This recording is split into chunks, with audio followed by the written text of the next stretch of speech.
quiero invitar a que nos acompañen durante esta hora a revisar este programa especial que hemos preparado, porque este 2018 la SOFO cumple 100 años de vida y en el marco de estas celebraciones se realizó la conferencia La Agricultura del Futuro. ¿Estamos preparados? Una pregunta que se intentó resolver con grandes invitados que estuvieron presentes en este seminario y con los cuales pudimos conversar. Los invito a revisar estas entrevistas. Bueno, ahora estamos con el presidente de la SOFO, Marcelo Sirotti. ¿Cómo está, Marcelo? Celebrando también en el marco de los 100 años de la SOFO esta actividad que está realizando hoy día, ¿no? Sí, muy contentos por esta actividad, esta conferencia. Nunca pensamos que íbamos a tener este marco público, así que estamos muy contentos en esta conferencia. Bueno, se han planteado en base a este tema que titula la conferencia, ¿no? Que es la agricultura del futuro. Podemos prepararnos finalmente, podemos tomar algunas medidas para poder enfrentar los desafíos que hay en la agricultura regional hoy día. Bueno, de eso trata esta conferencia, de eso trata. Hoy día es acercarnos al futuro que viene, hoy día a la situación que estamos viviendo en producción. Entonces, la idea es que estas conferencias poder acercarnos, conocer mucho más de lo que está ocurriendo a nivel mundial, a nivel internacional y también a nivel local, porque los conferencistas nos hablan de todos los aspectos que está ocurriendo en nuestra región y a nivel mundial. Entonces, creo que es una muy buena herramienta para tomar decisiones a futuro. Y entre esas, lo que hemos escuchado hasta ahora habla, por ejemplo, de que hay una crisis reconocida a nivel mundial, y Chile no es la excepción, con respecto al agua. El cambio climático es un desafío que me imagino a los agricultores está poniendo todos los días, precisamente un desafío de cómo mitigar, por ejemplo, los gases contaminantes, de cómo también enfrentar la estacionalidad distinta, cómo hoy día los agricultores de la 9ª región están innovando en la agricultura. Exactamente, mira, y de lo que tú me acabas de comentar, lo más preocupante que acabo de ver, que yo no sabía, es que Chile está ubicado dentro de los 24 países que van a tener una mayor variación climática. O sea, estamos entre los 24 países y no hemos tomado ninguna medida. Yo creo que hay que empezar a tomar medidas, hay que empezar a ver esta situación. Lo vemos acá, las personas nos están advirtiendo lo que viene. Creo que es hora de empezar a tomar decisiones como país para que no nos afecte no estar dentro de estos 24 países. Yo creo que nosotros hoy día estamos a tiempo todavía de tomar decisiones. Tenemos los caudales, tenemos hoy día nuestros niveles en la cordillera. Creo que el desafío que nos compete hoy día es a empezar desde ya a trabajar en el cambio climático. Nosotros como agricultores ya lo estamos enfrentando, estamos haciendo una reconversión, estamos viendo cómo poder producir otros productos, otras alternativas, y también estamos viendo que, también lo conversaba recién, el problema que se está produciendo del calentamiento global. Cómo la agricultura influye dentro del calentamiento global. Estamos viendo que nosotros somos los grandes productores de CO2 a través de los animales, los rumiantes, de las aplicaciones de nitrógeno y todo esto. Creo que es un desafío hoy día la agricultura también para que no ocurra el cambio climático, es abordar esos temas, que lo estamos viendo hoy día. ¿Y cómo ven ustedes la agricultura del futuro? Porque hace un par de años atrás teníamos muy claro que en la región de Araucanía se cultivaban ciertos productos que eran generalmente productos tradicionales, ¿no? El maíz, pero hoy día claramente hay desafíos distintos, a raíz también de lo que hablábamos con los expositores del cambio climático, finalmente el calentamiento global. ¿Cómo va a ser la agricultura del futuro? ¿Cómo ve usted que va a ir evolucionando esto? Porque ya vemos que hay otros productos que hace un par de años atrás no se producían en la región. Yo lo veo, si lo estamos viendo hoy día, ya se está viendo, se está apreciando. Yo creo que hace una agricultura mucho más intensa. Hoy día la agricultura ya es intensa. Yo me acuerdo cuando yo partí hace muchos años atrás, la agricultura era una agricultura más relajada, de toma de decisiones a más largo tiempo, digamos, en situaciones o cuando tú tomabas una decisión, ¿qué ibas a hacer? Hoy día la agricultura es una agricultura más intensa, las decisiones se toman día a día, con proyecciones rápidas que hay que actuar. Hoy día creo yo que, como tú me preguntabas recién, ¿cómo la veo? Hoy día vamos a tener una agricultura dinámica, es una dinámica intensa, vamos a entrar en nuevos rubros, vamos a tener que especializarnos, vamos a tener que usar mucha mano de obra especializada. Tecnología. O sea, es un tremendo desafío, es una agricultura sumamente bonita la que se nos viene encima, es una agricultura moderna. Yo creo que vamos a enfrentarnos, por eso estamos en estos seminarios, en estas conferencias que estamos trabajando hoy día, estamos impartiéndolas. Yo creo que esta es una de las que tenemos que hacer. Creo que este es el puntapié inicial a lo que se nos viene y hay que enfrentarlo. Y es un desafío y vamos a tener que vivirlo. Y a las autoridades, porque en el fondo hace un par de semanas atrás, un mes aproximadamente, se realizó en ELA, donde también estuvo el presidente Sebastián Piñera, anunciando que hay al menos 3 ejes de los cuales se quiere poner énfasis en la región de la Araucanía. Uno de ellos es la agricultura, sí, con plazos incluso concretos. ¿Cuál es el mensaje de las autoridades? ¿Qué es lo que esperan ustedes de este anuncio precisamente del presidente Piñera? Yo el mensaje que siempre le hago a la autoridad, creo que en esta región hay instituciones. Me voy a tomar el mando un poco, está la SOFO, está la Universidad de la Frontera, están otras universidades, está INACAP también impartiendo carreras agrícolas, y está el mundo agrícola. Yo creo que hay donde acercarse para que las autoridades también se empapen de la situación que está ocurriendo para poder tomar decisiones. Se lo hemos dicho a los ministros, se lo hemos dicho a los diputados, a los senadores, hay que empaparse, hay que ser regionalistas. Para poder levantar esta región tenemos que impulsar proyectos que van a ser a largo plazo, que van a tener resultados positivos. La región de nosotros es una región joven, es una región pujante y vamos a llegar a tener buenos resultados, pero hay que confiar en su gente. Yo siempre hablo de confianza. Tenemos que tener esa confianza en todo aspecto, en todos los problemas. Tenemos que tener confianza, tenemos que creer en nosotros mismos. No nos podemos mirar unos a otros distintos. Si logramos conseguir eso, vamos a salir adelante con muy buenos resultados. Yo creo que esa es una de las metas que tenemos que fijarnos. Ok, muchísimas gracias, presidente de la SOFO, Marcelo Cirotti, conmemorando también como parte en este seminario los 100 años de la Sociedad de Fomento. Sí. Estamos contentos de estar celebrando 100 años, imagínate. Y lo decía yo recién, ¿qué pensarían nuestros padres fundadores en este centenario? ¿Se imaginaron alguna vez la SOFO en 100 años? ¿Se imaginaron los desafíos que iba a estar enfrentando la SOFO y qué iba a estar realizando la SOFO? Respondí también allá. Yo creo que sí, porque eran muy innovadores, eran muy futuristas nuestros padres fundadores. Bueno, y vienen más actividades de aquí a fin de año, por lo que tengo entendido. Sí, vienen y muy entretenidos. Muchísimas gracias. Gracias a ustedes. Volvemos con más entrevistas. Bueno, y estamos ahora con Marta Alfaro, subdirectora nacional de investigación de INE Carillanca. ¿Cómo está, Marta? Hola, buenos días, un gusto. Igualmente. Bueno, Marta, su exposición tuvo que ver con el cambio climático. Así es. ¿Cómo afecta el cambio climático a la actividad agrícola en nuestro país y sobre todo en nuestra región de la Araucanía? La verdad que el cambio climático es un tremendo desafío, ¿ya? A nivel global, para el país y también para la zona sur de Chile, por cierto. Lo que se espera que ocurra de aquí a los próximos 50 años es que el clima, como lo conocemos en la actualidad para la zona sur, va a cambiar, va a ser diferente. Todos los pronósticos que hay es que va a ser un año más seco, más de lo habitual, ¿verdad? Con una distribución de lluvias diferentes. Es decir, estábamos acostumbrados a que lloviera varios meses en el invierno y ahora esa lluvia se hace menos frecuente, pero cuando llueve se hace más intensa, ¿ya? Que es lo que hemos visto en este último invierno. Adicionalmente también esperamos que aumente la temperatura, es decir, las temperaturas extremas van a ser más fuertes, más frío en el invierno, más calor en el verano. Entonces, esos cambios que parecieran ser pequeños, ¿ya? En el contexto de la actividad agropecuaria son muy importantes porque determinan el éxito del sistema productivo finalmente. Y también de la rotación de cultivo. En el fondo hoy día vemos que en la región de la Araucanía se están cultivando a lo mejor productos que antes era impensado que existieran y a nivel nacional está ocurriendo. Es muy importante. Incluso han llegado viñas a nuestra región.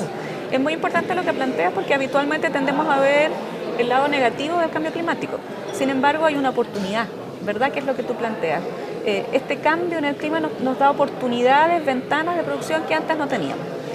¿No es cierto? Está el tema de las viñas, ¿verdad? La producción de vinos en la zona sur. Por cierto, la integración de los frutales cada vez con más fuerza, cerezo, por ejemplo, muy fuertemente en la zona sur, que todavía son rubros que requieren mucho afinamiento técnico, pero que sin embargo van a tener un desarrollo importante. Se espera que tengan un desarrollo importante productivo en la zona sur. Ahora, es un desafío especial para la ganadería, que queda un poco relegada, ¿verdad? Porque la rentabilidad de estos rubros es mayor. La producción de los cultivos tradicionales también sufre mucho más. Empezamos a pensar en el riego, por ejemplo, en cultivos cuando no pensábamos que era una necesidad. Y los gases invernaderos, ¿cómo están afectando también a la actividad agrícola? Porque parte importante de la contaminación o de estos gases, digamos, contaminantes son o provienen desde la agricultura. Sí. Entonces, ¿cómo se está enfrentando eso hoy día a nivel La agricultura local? tiene un doble rol, digamos, es responsable del 24% de las emisiones, la agricultura y el sector forestal, digamos, todos juntos, a nivel mundial. En Chile, la agricultura representa alrededor del 15% del total de las emisiones de gases, y ese es su rol negativo. Desde el punto de vista positivo, la agricultura puede verse beneficiada a futuro con este aumento de gases. ¿Por qué? Porque cuando aumentan los gases, aumenta la concentración, en particular del anhídrido carbónico en la atmósfera. Y los estudios más puntuales, más de investigación, muestran que eso puede significar, como las plantas usan el CO2 para respirar, el hecho que haya más CO2, ¿no es cierto?, en la atmósfera, permite que los potenciales de producción sean mayores. Es decir, que puede que tengamos periodos productivos, ciclos productivos más cortos, más productivos. Pero tenemos que tener en consideración los cambios de temperatura, la falta de agua, etc. Tienen otras limitaciones, pero no todo es negativo desde el punto de vista del efecto del cambio climático en la actividad. ¿Y qué pasa con el desafío entonces de cómo aumentamos la producción alimentaria o alimenticia, digamos, o cómo renovamos los productos, los alimentos, sin aumentar la contaminación? Ese es el gran desafío que tiene el planeta, no solamente Chile, no solamente la región, ese es el gran desafío que tenemos todos.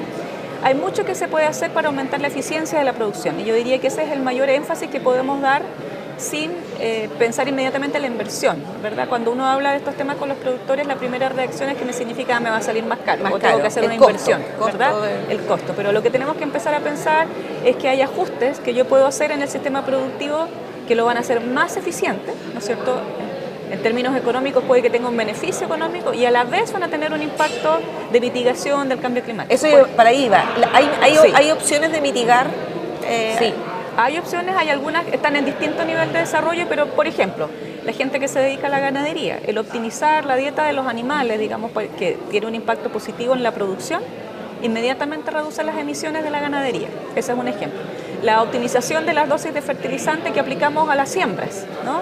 La época adecuada, la cantidad aplicada, el tipo de fertilizante aplicado. Si nosotros optimizamos eso, inmediatamente aumentamos el rendimiento y reducimos las emisiones. Es decir, hay prácticas que sin un costo adicional el agricultor puede implementar, ¿no es cierto?, el productor puede implementar en el campo y van a tener un efecto positivo, productivo y en el ambiente. Y en la Araucanía, si lo vemos a nivel local, Marta, ¿cómo ya está afectando en lo positivo y en lo negativo este cambio climático? Un poco lo que hablábamos al principio, sí. La posibilidad de ampliar la producción, pero también hoy día hay un desafío a nivel de recursos naturales, o también incluso de fenómenos climáticos que nos están afectando que antes no ocurrían. Sí. Partamos por lo positivo. Lo positivo de verdad son estas oportunidades de rubros, de áreas que no las teníamos en el radar en forma tradicional. Ya conversamos de los frutales, la producción de vinos, por ejemplo, la integración de sistemas productivos que antes no llegaban hasta el sur por las heladas, ¿no es cierto?, por ejemplo, la producción de maíz, otras que pudieran verse beneficiadas. Ese es un aspecto positivo. Respecto a los desafíos, quizás, además del afinamiento técnico de la implementación de estos nuevos rubros, es lograr integrar esta visión más de largo plazo en sistemas productivos que en general son de corto y mediano plazo, ¿verdad? El productor está con justa razón pensando en los ingresos de hoy, ¿ya? Y tiende a veces a dejar de lado esta visión más de largo plazo. Y ese es un desafío, empezar a mirar el sistema productivo como un todo de largo plazo, no solamente de corto plazo. Esa es una cosa. Y la otra es poder integrar, ¿no es cierto?, la agricultura con otros sectores. La verdad, siempre pensamos en la agricultura y la ganadería como un sector en sí mismo, pero hay guiños, ¿no es cierto?, que podemos hacer con energía. Integrar, por ejemplo, energías renovables no convencionales, paneles solares, por el viento, por reutilización de los residuos de la ganadería, por ejemplo, para la generación de biodigestores. Y eso como fuente de energía para el sector productivo agropecuario. Entonces, esas miradas integradoras las tienen que ser más comunes, más frecuentes. Ok, muchísimas gracias, Marta Alfaro, subdirectora nacional de investigación de INA Carillanca, quien ha estado con nosotros. Ya volvemos con más entrevistas. Bueno, estamos ahora con el doctor Marcelo Somos Valenzuela, quien es doctor en filosofía en ingeniería civil, con especialización en recursos hídricos de la Universidad de Texas en Austin, ¿no? Austin, y además docente acá de la Universidad de la Frontera, de la Facultad de Agropecuaria. Ciencia Agropecuaria y Forestal. ¿Cómo está, Marcelo? Muy bien, muchas gracias. Bueno, escuchamos su exposición y la pregunta con la que comienza su ponencia es: ¿dependerá del agua la agricultura del futuro? Comencemos por eso. ¿Va a depender del agua la agricultura del futuro? Bueno, la pregunta va a depender del agua, la agricultura del futuro. Como partí en la segunda diapositiva de mi presentación, depende de dónde, cómo y cuándo. Esas son como las tres preguntas que continúan, digamos, esa pregunta general. Ahora, el por qué, porque bueno, nosotros tenemos información de lo que va a suceder en el futuro, tenemos modelos que nos predicen con cierta incerteza lo que va a suceder en el futuro, pero esas predicciones no son generales, no son las mismas para todos los lugares. Entonces, una de las misiones que tenemos nosotros es cómo adaptamos esos valores a nuestra realidad local. Entonces, en este caso yo me quise enfocar un poco en la Araucanía, y si bien es cierto van a haber efectos negativos del cambio climático en esta región, disminuciones de lluvia que ya se ven, aumento de temperatura que ya se observan, disminución de glaciares que ya se observan, pero la región tiene tantos recursos en términos de agua que probablemente no sean el controlador de la agricultura en el futuro. Van a ser un agente de estrés, por supuesto, como en todo el mundo. Pero no es lo mismo hablar de esta zona que hablar del norte de Chile, por ejemplo. Entonces, desde ese punto de vista, yo lo veo como un poco más una oportunidad que solamente algo negativo. Tiene como esa doble lectura también el cambio climático en esta región. Ahora, también usted hacía mención de algo muy concreto. Decía, en el año 87 había cerca de 1.500 hectáreas de glaciares. 9.500 claro, en la región. Así es. Hoy día, en 2018, habla de 7.237. Exacto. ¿A qué se debe eso?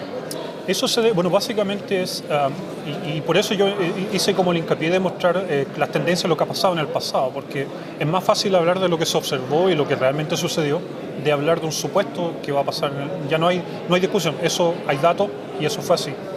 Entonces existe un aumento de la temperatura y existe un gradiente en altura. Ahora, ¿qué significa que existe un gradiente en altura? De que si bien es cierto aumenta la temperatura en toda la región, aumenta más en altura, aumenta más en las zonas de montaña.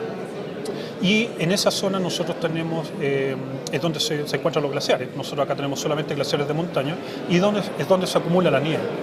Entonces, al haber un aumento en esa zona, lo que sucede es que empiezan a derretir los glaciares y la masa glaciar empieza a disminuir. Entonces, bueno, y es por eso que en los últimos 30 años tenemos este descenso de cerca de 2.500 hectáreas en estos, hay que decirlo, en esos 9 glaciares en particular. O sea, no son todos los glaciares de la... No, en esa diapositiva yo no puse todos los glaciares de la región, sino que me enfoqué en esos 9 glaciares en particular. Una de las cosas que planteaba en su exposición también tenía que ver con la estacionalidad y cómo han planteado algunos científicos, principalmente de Estados Unidos, que la estacionalidad está muerta, que claro, ya no existen, digamos, para que la gente no entienda como las estaciones marcadas, ¿no?, por como años atrás. Claro, no es estacionalidad, es estacionariedad. ¿Qué significa eso? Que uno asume generalmente en la hidrología tradicional, de que los procesos se repiten. Por ejemplo, de que nosotros tenemos ciclos de 10 años, en los cuales hay unos años lluviosos, unos años secos, y luego esos 10 años se van a repetir. O 100 años, entonces uno genera esos ciclos, y ¿qué es lo beneficioso de eso? Es que uno, conociendo información del pasado, predice el futuro, porque el futuro va a ser el mismo. Entonces esa es como la visión tradicional de la hidrología. Pero hoy día ya no se puede predecir el futuro en base a lo que ocurre en el pasado, o sea, se puede generar, es un antecedente, o sea, uno tiene un punto de partida. Pero ya con el cambio climático, las tendencias son, el cambio en tendencia ya, eso hace de que no podemos esperar de lo que sucedió en el pasado, va a suceder en el futuro, tenemos que esperar ajustes. Y es ahí donde estamos trabajando ahora, cómo manejar esa incerteza. ¿Y cómo afecta, por ejemplo, este cambio, cosas tan puntuales de nuestra región, por ejemplo, como usted lo planteaba, como el derecho de agua? Bueno, los derechos de agua, por una cosa legal, ¿no? Está basado en criterios fijos. Entonces, uno de los comentarios que yo hice con respecto del Código de Agua es que el Código de Aguas entrega agua basado en la estadística histórica, en lo que ha pasado en el pasado. Entonces, bueno, si estamos hablando con esta idea de que lo que pasó ya no se va a repetir, entonces eso automáticamente deja el Código de Agua en cierta manera obsoleto o necesita un cierto ajuste. Entonces, cómo integrar el cambio climático dentro del Código de Agua me parece que es algo fundamental, algo que se debe hacer. Porque van a haber cambios en los regímenes, van a haber cambios en los volúmenes. Entonces, si nosotros asumimos que ciertos ríos tienen cierto volumen y eso se distribuye, pero en 50 años más esos volúmenes disminuyen, ¿a quién le quitamos esa agua que le entregamos?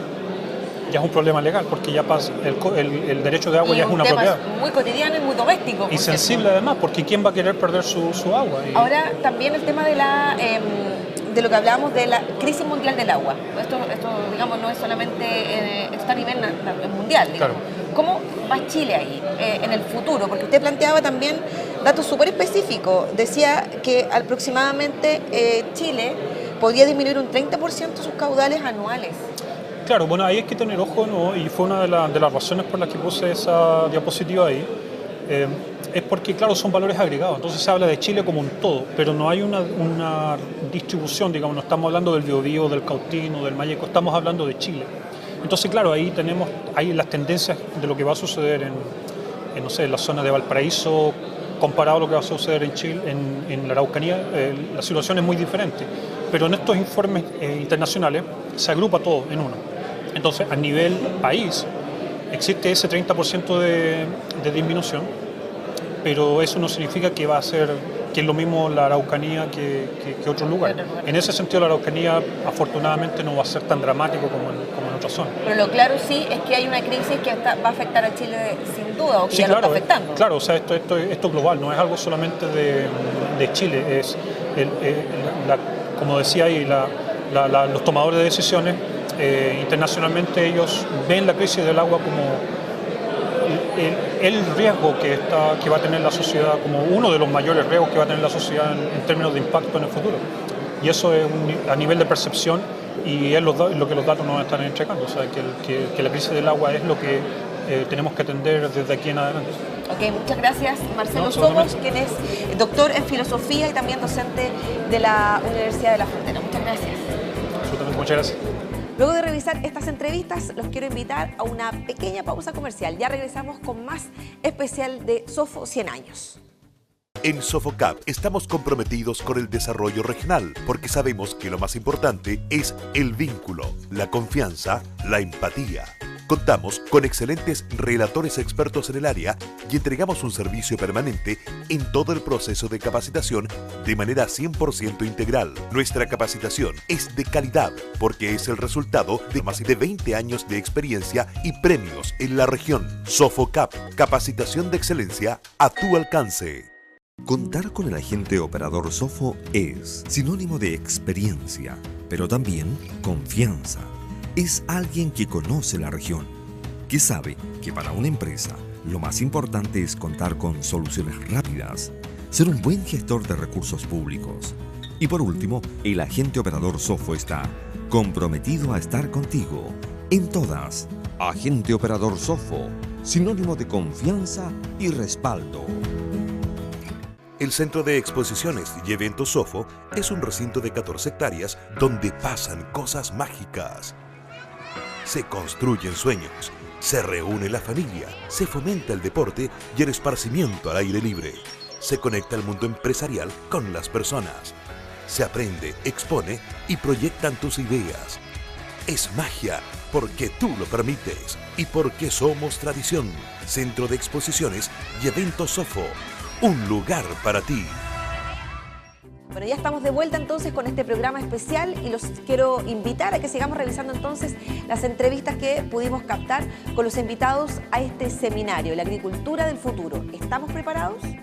Bueno, continuamos con estas entrevistas. Estamos ahora con el exministro de Energía, Máximo Pacheco. ¿Cómo está? Muy contento de estar señor con Pacheco, usted, Máximo. ¿Sí? ¿Cómo le acomoda que le diga? Máximo, señor Pacheco. La presidenta me decía máximo voltaje. En alusión al ministerio. Un poco que a la energía. Por la energía, me imagino. Y la energía, la pasión y el entusiasmo con el cual hice la pega. Bueno, entonces Máximo le voy a decir. Bueno, usted hace un par de meses atrás presentó precisamente el libro que tiene en la mano, que se llama Revolución Energética en Chile, y que así se llama la ponencia que vino a entregar, ¿no? ¿Cuáles son los desafíos, cree usted, que tenemos hoy en nuestro país con respecto a esta revolución que llama usted energética? Bueno, creo que por de pronto tenemos ya una estrategia de largo plazo como país, que es la estrategia Energía 2050. Creo que tenemos un nuevo marco institucional, se han cambiado 7 leyes en el sector de energía, leyes profundas, para crear más competencia, para asegurar una matriz más limpia, una matriz más segura. El gran desafío de la energía es una energía limpia, segura y barata. Creo que el país está avanzando en eso y hoy día tenemos que seguir haciendo esfuerzos en el área de la distribución eléctrica para reducir las horas de corte de suministro eléctrico. En estas regiones hay cortes de suministro que te producen un tremendo impacto en la calidad de vida de la gente, los alimentos, la actividad productiva, la seguridad. Necesitamos también enfrentar el tema de la leña. Hay una parte muy importante del país, de Rancagua al sur, que se calefacciona y cocina con leña. 80% del consumo de calefacción y cocina de Rancagua al sur de los hogares es con leña.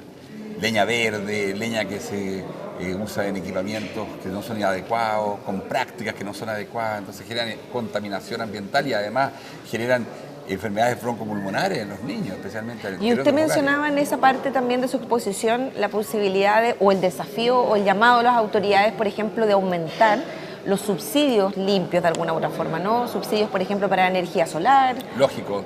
Tenemos hoy día en Chile un subsidio que existe, que es para viviendas nuevas, para colectores solares, que es el agua que se usa en California para cocina y para baño. Pero yo creo que es importante continuar con esa política, aumentarla, porque esa es una política social y es una política ambiental. Entonces es una política más redistributiva. Yo creo que tenemos ahí un tremendo desafío.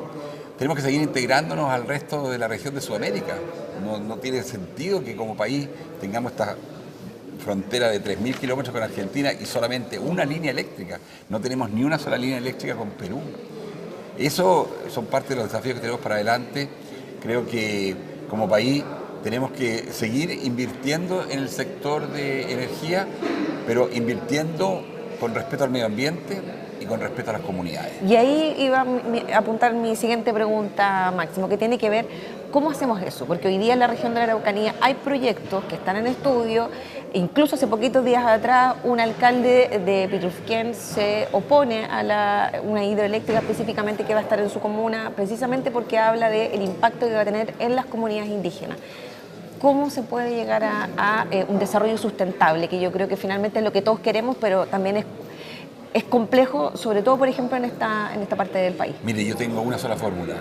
Creo que es la fórmula que dio resultado en energía y que es la que nos produce este ejemplo que se menciona fuera de Chile, como Chile es un país que inspira al mundo. Y la fórmula es el diálogo, la fórmula es la participación. Los proyectos se tienen que conversar con las comunidades, se tienen que conversar con respeto, con buena información. El Estado tiene que ser garante de que el diálogo sea un diálogo con buena información, con buenas prácticas y que efectivamente enfrente todas las dudas que tienen las comunidades. Porque le voy a decir algo, Nadia, la verdad es que cuando los proyectos se discuten con las comunidades, los proyectos se mejoran. Los proyectos se mejoran. Si la gente en Chile tiene sentido común, la gente en Chile tiene buen criterio, la gente en Chile sabe que necesitamos energía limpia, barata, segura. El tema es que este desarrollo de infraestructura hay que hacerlo con diálogo con las comunidades, con diálogo con las autoridades para mejorar la calidad de los proyectos y superar todas las dudas que hay ahí. Muchas veces son infundadas, pero si no hay un buen diálogo, si no hay plena información, entonces la base de esas dudas es legítima. Hoy día se plantean distintos desafíos a nivel mundial y que sin duda obviamente afectan a Chile y a la región evidentemente. El cambio climático y también la crisis del agua. ¿Cómo cree usted que esto afecta a la agricultura? Porque estamos hablando también Claro. en una zona evidentemente agrícola, estamos hablando de la agricultura del futuro en este seminario. ¿Cómo cree usted que va o que ya está afectando y cómo puede seguir afectando a la agricultura? Incluso usted planteaba en la conferencia la posibilidad de desalinizar el agua y acercarla a la agricultura, ocupar ese recurso. Lógico, pero sí, mire, cambio climático y agua son temas directamente relacionados con la energía. Sin energía no hay crecimiento, sin energía no hay desarrollo. Entonces necesitamos energía para poder desalinizar el agua, para bombear el agua de los pozos, para mejorar el uso del agua a través del riego, por goteo, por aspersión, por pivoteo. por técnicas mucho más eficientes de uso. Entonces, el complejo agua-energía es un complejo que es uno solo. Y de ahí que tenemos que enfrentarlo en conjunto con la agricultura, porque la agricultura efectivamente necesita agua. Y es la forma de producir alimentos, es la forma de mejorar el rendimiento y la eficiencia. Entonces, necesitamos enfrentar este desafío en conjunto y de esa manera ayudarle a la agricultura a hacer una agricultura más sustentable. Usted hablaba también de que en las políticas públicas había un concepto importante que para usted era muy relevante, que habla de la disciplina de ejecución. Cierto. O sea, es hacer, pero hacerlo bien. Claro, porque, mire, nosotros, nadie de usted lo sabe, somos un país que nos gusta mucho el bla bla, nos gusta mucho el hay que. ¿Ah? Entonces, se plantean ideas y hay que. Pero yo pregunto, bueno, ¿dónde ubica al señor Aike o a la señora Aike? ¿Cuál es el root de la señora Aike o del señor Aike? No, el Aike es que nosotros todos nos preocupemos de que las ideas observen la disciplina de la ejecución. ¿Qué significa eso? Que se hagan las cosas y se hagan bien. Yo creo que es fundamental para una buena política pública, para que una política pública sea exitosa, el que primero el Estado tenga los equipos técnicos correspondientes, que se haga la política pública con diálogo para construir legitimidad social, pero que también se observe la disciplina de ejecución, que significa hacer que las cosas se hagan y se hagan bien. Lo último que le quiero preguntar, que tiene que ver cómo nos afecta el día a día a todos los chilenos, por ejemplo, todo lo que estamos hablando, que finalmente es el bolsillo, ¿no? Hoy día han habido cambios en la ley, donde hay una equidad en la tarifa, por ejemplo, también usted lo planteaba, y la gente no quiere seguir pagando más por los servicios. Lógico, ¿no? Pero si nosotros tenemos las cuentas de la luz más cara de América, o tuvimos las cuentas de la luz más cara de América Latina, eso hay que terminarlo. No hay ninguna razón, especialmente cuando ahora se inicia la era de las energías renovables, que está basado en la radiación solar. Chile tiene la mejor radiación solar del mundo. En viento tenemos muy buenos vientos, en biomasa tenemos una biomasa, en agua tenemos agua. Entonces, la verdad es que no hay ninguna razón que justifique que tengamos las cuentas de la luz más caras de América Latina, y eso es justamente lo que se ha enfrentado y que se ha comenzado a resolver a través de esta revolución energética. Muchísimas gracias por su tiempo. Gracias a usted, Nadia, y a los auditores por acompañarnos en esta conversación. Bueno, volvemos con más entrevistas. Muchas gracias por quedarse ahí. Estamos con Cristian Shepp, quien es coordinador nacional del programa de sistemas ganaderos de INEA, y su ponencia, Cristian, se titula Desafíos para los sistemas agropecuarios frente a escenarios cambiantes. Correcto. Bueno, ¿cuáles son esos desafíos hoy día frente a todo lo que conversábamos durante la jornada, que tiene que ver también con el cambio climático, la crisis del agua? ¿Cómo enfocamos esos desafíos hoy en la Araucanía? Bueno, esos son justamente los desafíos, que nos encontramos en un momento en que todo va cambiando y cambia muy rápido. Con el tema del cambio climático, como tú decías, el tema de la disponibilidad de agua. Y así una serie de temas que nos están poniendo en jaque muchas veces en los sistemas tradicionales. Yo traté de enfocarme en temas de sostenibilidad de los sistemas productivos, es decir, de qué manera los sistemas pueden perpetuarse en el fondo. Y ahí claramente hay que compatibilizar no solamente el tema económico, de rentabilidad, sino que también entrar en aspectos de medio ambiente y en aspectos sociales, digamos, ¿ya? Porque cada vez más los productos que nosotros como país exportador queremos colocar en los mercados son productos que se tienen que diferenciar de alguna manera a través de la calidad, pero la calidad que incluya no solamente la calidad intrínseca del producto, sino que también cómo fue producido, que fue producido en un ambiente sustentable desde el punto de vista ambiental y que también se contó, digamos, con normas adecuadas y aceptables en términos de lo que es la mano de obra y el respeto hacia la parte humana en general. Y eso hoy día, ¿cómo lo estamos viendo o cómo lo está enfrentando Chile? Porque hay que decirlo que también en Europa esos estándares son muchísimo más altos, o a lo mejor pensamos que son más altos y nosotros estamos muy bien a nivel mundial, pero se tiende a pensar que hay un estándar muchísimo más alto afuera con respecto a lo que usted planteaba. Es que Chile, por ejemplo, en la ganadería, que es mi área, Chile es un país muy pequeño, tiene una ganadería muy pequeña, y por lo tanto todos los productos chilenos que eventualmente vayan a salir hacia el mercado van a ir a mercados exigentes. Nosotros queremos que vayan a mercados que paguen bastante por los productos, que son Europa, que son Estados Unidos, que son los países que tienen incluso sectores dentro de China, dentro de Japón, etcétera, de grupos de la sociedad, de esas sociedades que están dispuestos a pagar sobreprecio, ¿ya? Y eso entonces a nosotros nos impone una exigencia de que nuestros productos estén al menos en los estándares que esos mercados nos van a exigir, ¿ya? Tanto en la fruta, tanto en productos procesados, en carnes, en productos lácteos, etc. Chile se tiene que especializar en generar alimentos. Nosotros nos autodefinimos como, o uno de los objetivos, ¿cierto?, es ser un país productor de alimentos para el mundo, pero nuestros alimentos no pueden ser cualquier cosa, no pueden ser commodities, ¿ya? Tienen que ser alimentos de calidad intrínseca del alimento, más los aspectos socioambientales que están alrededor de esto. Y en base a eso, ¿cómo hemos ido evolucionando, Cristian, en los últimos años? Chile, como dice usted, ha tenido que sumarse, digamos, a esta tendencia mundial. Hay gente capacitada, estamos hoy día sumando tecnología también, como lo hablábamos con el doctor en robótica un poquitito antes. Estamos avanzando, nos queda mucho camino por recorrer. Yo hablaba también en la presentación de la necesidad de tener una sociedad educada, ¿ya?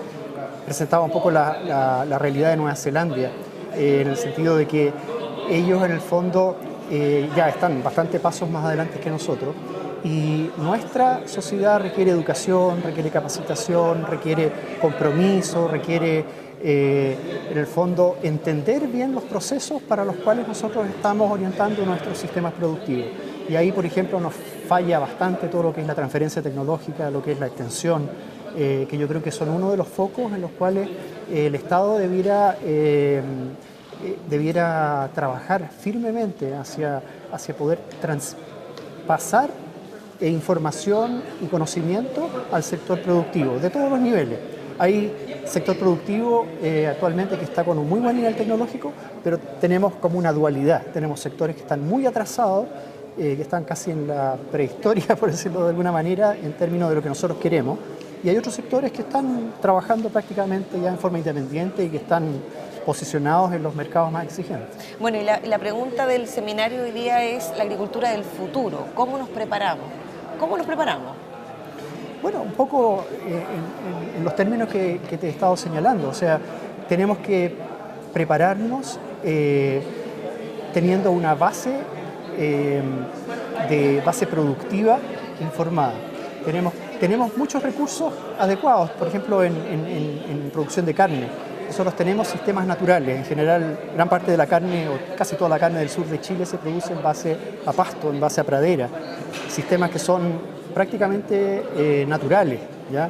Con condiciones, digamos, ecológicas y paisajísticas incluso muy atractivas, ¿ya? Si sacamos una foto de la ganadería de Chile del sur, esa foto es muy atractiva en cualquier etiqueta que queramos ponerle en el mundo y va a atraer. Pero tenemos que ser responsables en el sentido de que lo que pongamos detrás de esa etiqueta realmente represente lo que esa etiqueta dice.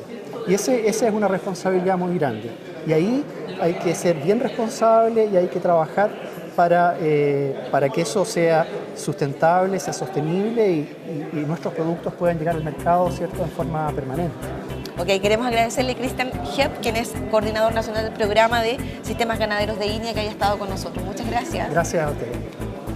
Nos acompaña José Antonio Galilea, que fue ministro de Agricultura y también es parte integrante del directorio de la SOFO. ¿Cómo está?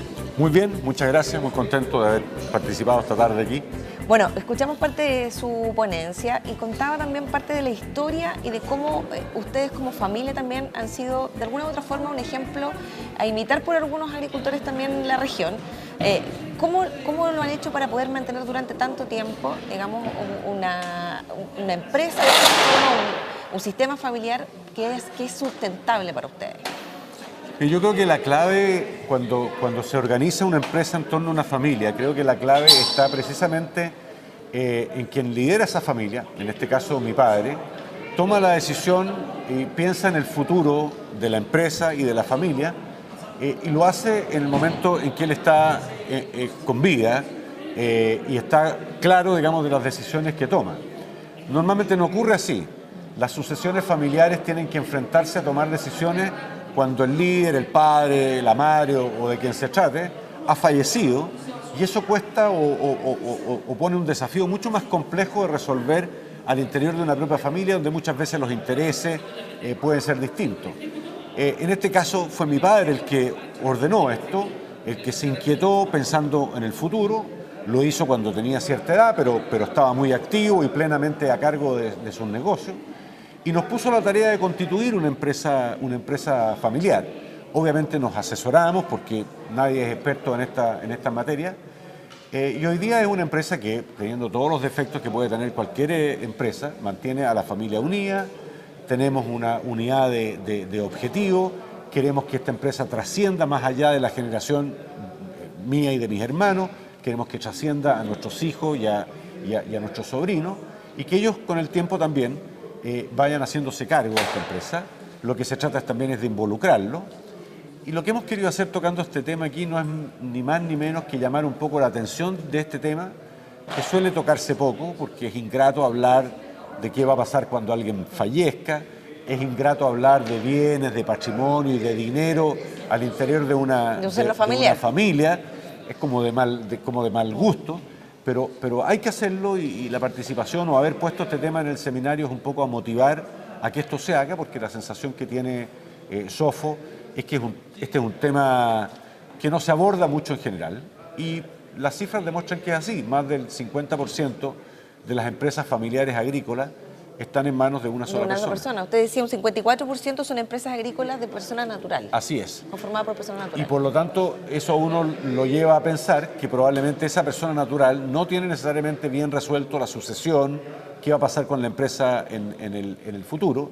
Y también lo más probable es que al fallecer esa persona, recién su descendencia va a tener que verse enfrentado a tomar multiplicidad de decisiones que muchas veces terminan en una verdadera disputa familiar. Y precisamente ahí va porque... y afectando a la empresa. Por supuesto. Usted hablaba también de la necesidad, por ejemplo, de establecer un protocolo. Incluso de una de las condiciones de esta sociedad era de no dividir aún más el terreno o la tierra, digamos, la tierra productiva. No se podía, había un límite. Bueno, en nuestro caso, esa decisión familiar de no hacer una nueva subdivisión de la tierra y del patrimonio fue una decisión clave para establecer el modelo de empresa o la estructura de empresa que finalmente nos dimos, que fue la de una sociedad anónima cerrada. Y eso es muy clave también desde el punto de vista de la productividad agrícola en general, porque si cada uno de los campos, yéndose a un extremo en el ejemplo, terminara subdividido en todos los familiares, estaríamos hablando de básicamente propiedades agrícolas muy pequeñas, no competitivas, muy poco productivas quizá, o definitivamente no productivas. Entonces yo creo que es un tema que las familias tienen que plantearse en cualquier área de la economía. Nosotros lo hemos planteado aquí desde el punto de vista agrícola porque es el rubro que nos interesaba y porque estamos en esta región. Pero el tema de las empresas familiares se ha convertido en una verdadera ciencia, hay muchas personas expertas en esto, y los protocolos familiares o las asambleas o consejos familiares están estipulados en esta suerte de ciencia que es el tema de las empresas familiares, de modo que nosotros no estamos haciendo ninguna innovación en eso, estamos siguiendo un poco la experiencia y lo que ya está escrito para no omitir nada que asegure la sobrevivencia de esta empresa. Además hay un directorio incluso, contaba usted, que toma también decisiones frente a algunos temas, algunas acciones frente de la empresa. El directorio funciona regularmente, el directorio nombra un administrador o un gerente, como se quiera llamar, esa persona tiene que rendir cuenta al directorio y además tiene que cumplir en la gestión, tiene que cumplir los acuerdos que el directorio toma, es decir, el gerente no es una persona que se mande sola y que haga con la empresa lo que mejor le parezca, tiene que seguir las directrices de este directorio. Y también existe mucha flexibilidad porque si alguna de las personas, miembros de ese directorio, socios por tanto, decide que no tiene expertise en determinadas materias, puede perfectamente nombrar un externo que lo represente en ese directorio. Esa opción, por supuesto, está siempre abierta. Bueno, y sin duda yo creo que algo que evidentemente es el núcleo y la esencia, digamos, de esta empresa, en el caso de ustedes, es el amor por el campo, que en el fondo comparten todos quienes integran la familia o la sociedad. Es que eso al final lo que a nosotros nos reúne, yo creo que es una cuestión ambiental, si se quiere, pero también hubo mucha influencia de nuestros padres. El campo es el lugar donde la familia entera, digamos, todos los hermanos, todos los sobrinos, todos los primos, es el lugar donde se encuentran. Y eso hace que todos, desde muy niños, le tengan un apego no solo a la actividad agrícola, sino al campo en particular, porque probablemente si el campo estuviera en otro lugar, quizás no sería lo mismo. Si nosotros decidiéramos venderlo y comprar en otro lugar, naturalmente dejaría de ser lo mismo. Es el lugar el que trae recuerdos de la niñez, de los abuelos, en fin. Entonces, ese valor se puede perfectamente rescatar y convirtiéndolo en una empresa viable y con perspectiva. Y finalmente, me queda muy poquito tiempo, preguntarle, la pregunta del seminario hoy día era la agricultura del futuro. ¿Cómo nos preparamos? ¿Cree usted que de alguna u otra forma hoy en lo que se analizó se dieron algunas luces de cómo se puede mejorar? A ver, yo creo que se tocaron temas que son muy importantes si uno piensa en la agricultura del futuro. No sé si están todos los temas dentro de las conferencias de hoy día, pero sin duda los que se tocaron constituyen una parte muy importante del hecho de pegar una mirada hacia el futuro de la agricultura. El tema de energía, los temas tecnológicos, los temas de la organización de las empresas, son todos temas clave. Y yo creo que es bueno que se produzcan encuentros vinculados a la actividad agrícola, no siempre pensado en un rubro en particular, en un rendimiento particular, en un producto químico particular, en un fertilizante en particular, sino este es un seminario que levantó un poco la mirada para poner los ojos mucho más hacia adelante. ¿Cómo nos proyectamos como sector agrícola y sobre todo como sector agrícola en esta región? Y yo pienso que cumplió esas expectativas este encuentro. Muchísimas gracias, José Antonio Galilea, ex ministro de Agricultura y también parte integrante del directorio de SOFO. Muchísimas gracias. Gracias a ustedes. Bueno, estamos ahora con Alex Fussell, ¿sí? ¿Lo dije bien? Muy bien. Director del Centro de Innovación Tecnológica de América Latina de John Deere. ¿Cómo está? Muy bien, muy contento. Muchas gracias por estar con nosotros. Bueno, preguntarle primero, hartos puntos interesantes tuvo su ponencia. Y la primera de ellas, usted habló sobre la agricultura y la ganadería de precisión. ¿Podríamos explicar un poquitito más de qué se trata ese concepto? Claro, mira, y yo creo que la manera más fácil de verlo, por ejemplo, en la parte de agricultura, es que estamos hablando de aplicar el insumo correcto, y insumo puede ser semilla, fertilizante, químico, el insumo correcto en el momento correcto, en el lugar correcto, con las condiciones correctas y de la manera correcta. En otras palabras, estamos hablando de que en vez de tirar las cosas, y voy a usar un término muy chileno, al tuntún, ¿ya? Lo que vamos a hacer es aplicar, por ejemplo, en el caso de fertilizante, el fertilizante en el lugar apropiado para esa planta, de manera de maximizar su crecimiento. Y también no solamente es un tema de aumentar el rendimiento, sino que además de si nosotros podemos entender cuál es la cantidad correcta, podemos también reducir la aplicación. Y eso va a resultar en un ahorro de fertilizantes. Entonces, la agricultura de precisión con estos 5 en el momento correcto, etcétera, que te dije, nos permite aumentar la productividad, que es más rentabilidad, y disminuir los costos. O sea, algo ideal para quien se dedica a la agricultura. Exactamente, porque al final de cuentas estamos hablando de agricultura donde, si tú piensas, en el fondo vendemos y ganamos en proporción a lo que vendemos, y a eso hay que restarle lo que gastamos. Así que producimos más, entre más, y gastamos menos. Bueno, algo que se me quedó en el currículum y que es interesante destacarle, usted es doctor en robótica. Sí. Por lo tanto, interesante también lo que planteaba sobre la inteligencia artificial. ¿Cómo se puede aplicar a la agricultura hoy?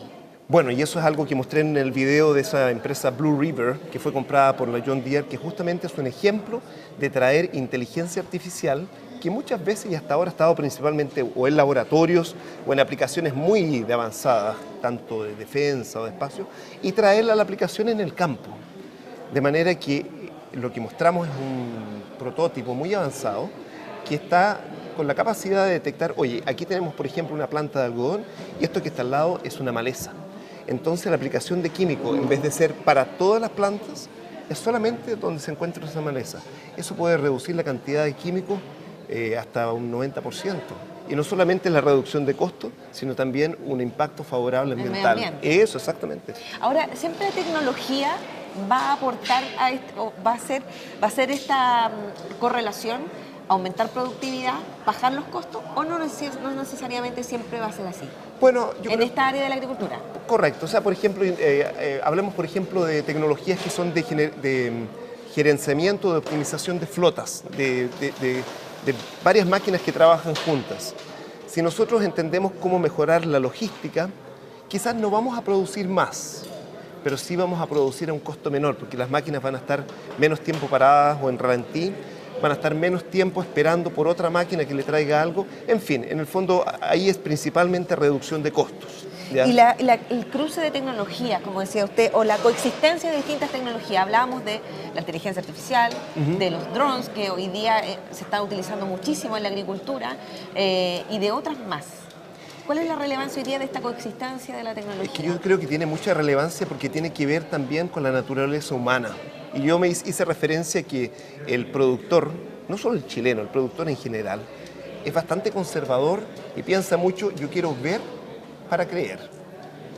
Entonces... ¿Le cuesta innovar, tomar la iniciativa? No, yo no quiero decir que le cueste innovar ni que le cueste tomar la iniciativa, sino que él quiere tener la seguridad de que si va a invertir gran cantidad de dinero, que tenga ese retorno, ¿ya?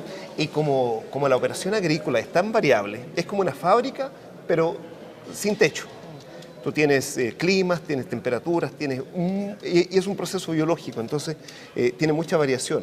Entonces lo que te estoy diciendo es que frente a todas esas incertezas, todas esas incertidumbres, encima sumar una tecnología que tal vez no está aprobada causa mucho riesgo. Entonces lo que yo estoy diciendo es que en el fondo la adopción va a ocurrir en forma gradual. ¿Y qué pasa hoy? Hablaba también de la digitalización de la agricultura, la base de datos, lo importante que es poder cruzar o tener acceso a base de datos y cruzar información para poder mejorar, como decía usted, la productividad, muchas veces bajar los costos y ser más eficiente finalmente. Yo creo que se trata de pasar de manejar un campo con anécdotas o con un conocimiento de observación de algunas personas que son expertos y que hay cada vez menos, justamente porque mucha gente se va del campo a la ciudad.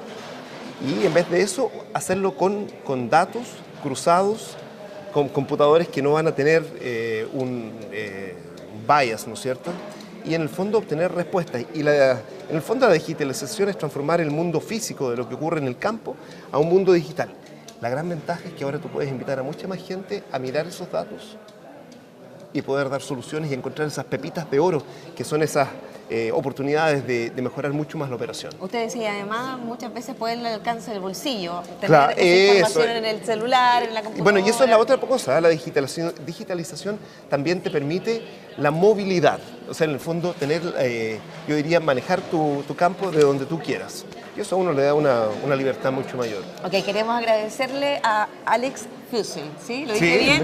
Mejor. Director del Centro de Innovación Tecnológica de América Latina de John Deere, también doctor en robótica. Muchísimas gracias por estar con nosotros. Bueno, gracias por haberme invitado y encantado de conversar contigo. Bueno, hablamos de la crisis del agua, cambio climático, cómo la tecnología y la robótica están influyendo en la agricultura, cuáles son los desafíos para la agricultura de nuestra región y de nuestro país. Todos temas entonces que pudimos captar a través de las entrevistas de los protagonistas de este seminario, La Agricultura del Futuro.